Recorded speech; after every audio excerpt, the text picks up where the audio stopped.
It would seem that the back and forth between NNPC and Dangote Refinery regarding the price of fuel appears to still be ongoing. In a recent interview with Bloomberg, Aliko Dangote revealed that the price of fuel sold to NNPCL was approximately 15% lower than the cost of the imported fuel, while also saying that there's need for an end to fuel subsidies in Nigeria. He emphasized the need for accurate data on petrol consumption to ensure fair pricing and transparency in the market. He argued also that the decision by the Nigerian National Petroleum Company Limited to reduce its stake in the facility from 20% to 7.2% was a huge mistake. All of these are coming barely a week to the highly anticipated commencement of sales of petrol in naira by the Dangote Refinery, which is expected to begin from the 1st of October this year. This development is in line with the recent approval by the Federal Executive Council to sell crude oil to Dangote Refinery in naira, as well as purchase petrol products from the refinery in the local currency. Let's get some perspectives to these developments, as well as how the sector can better improve Nigeria's economy. Joining me is the National Coordinator, South-South Elders Forum, and also former Secretary of the Pan-Niger Delta Forum, Chief Anam Sarigbe. Chief, thank you for joining us on the program this evening. Thank you. Good evening. So the naira transaction between Dangote and NNPC is to commence next month. The expectation is that it will reduce pressure on the local currency by as much as 40%. What do you make of this development? Well, if you recall, when Mr. President said he was taking up subsidy, I came up in your program and I made it clear that we must make sure our refinery works, including Dangote, and sell crude oil to them in naira, so that they will not tell us of any issue or exchange rate, freight, and all that.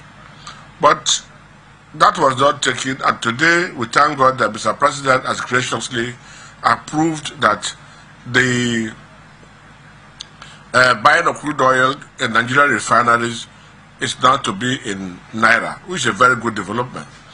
The second issue is just buying crude oil in naira that will save the situation, and then NNPC needs to cooperate, and by ensuring that there is steady supply of crude oil to the refineries, Dangote refineries, and the other 3 refineries, and maybe the other refineries that are coming up. These are some of the issues we raised in PANDEF when we met with the former president.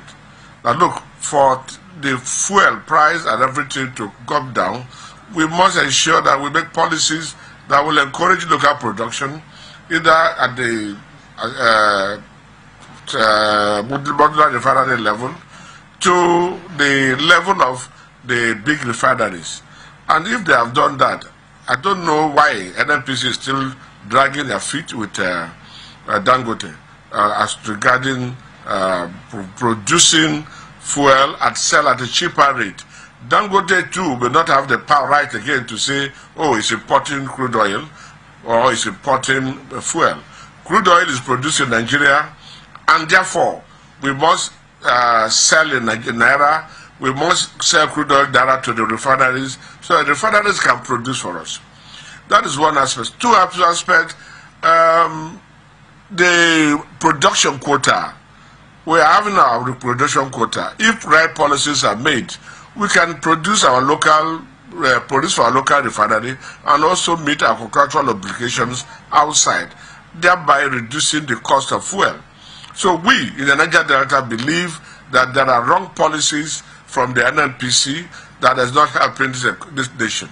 There are wrong policies in the NNPC that is not helping Niger Delta. As we speak, petrol costs over 3,000 liters in the Niger Delta creeks, whereas those that are not producing oil are buying it for over 1,000.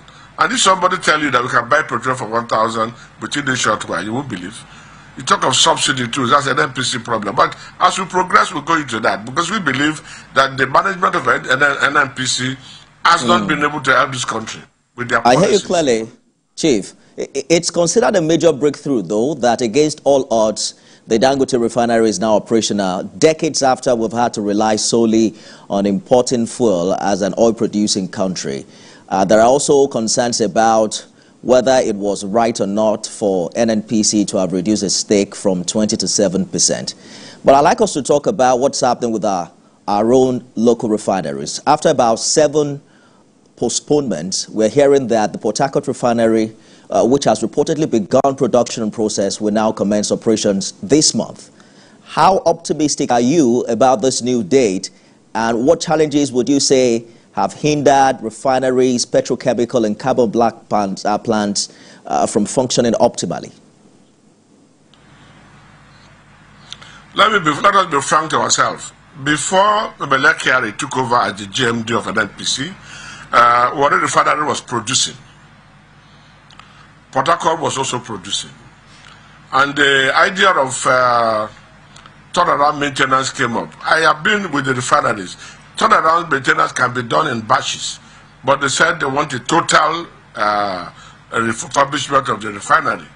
And that is where the problem started. Another problem we also had in the refineries, why they are not working. In the NNPC policies, the subsidiary companies, MDs, have approval limit of $2 million. They can approve anything below $2 million.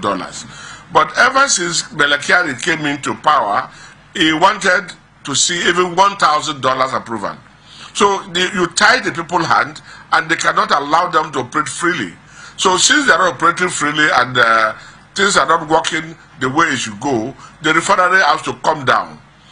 Now you are paying people salaries without the refineries working, and you don't care. All this overhead going to the cost of the maintenance of refineries. If they will allow the refineries to operate the way they were operating before, manage their turnaround maintenance, and they are funded, these refineries will effectively produce.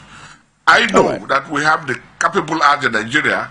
The refineries have been operated by Nigerians. There are no expatriates operating the refineries before now. But now, they are not giving free hands. And most of the old hands are retired, getting retired. So if you don't quickly do something now, I think Nigeria will still go into serious crisis because we may not have the expertise that we have. I hear you clearly.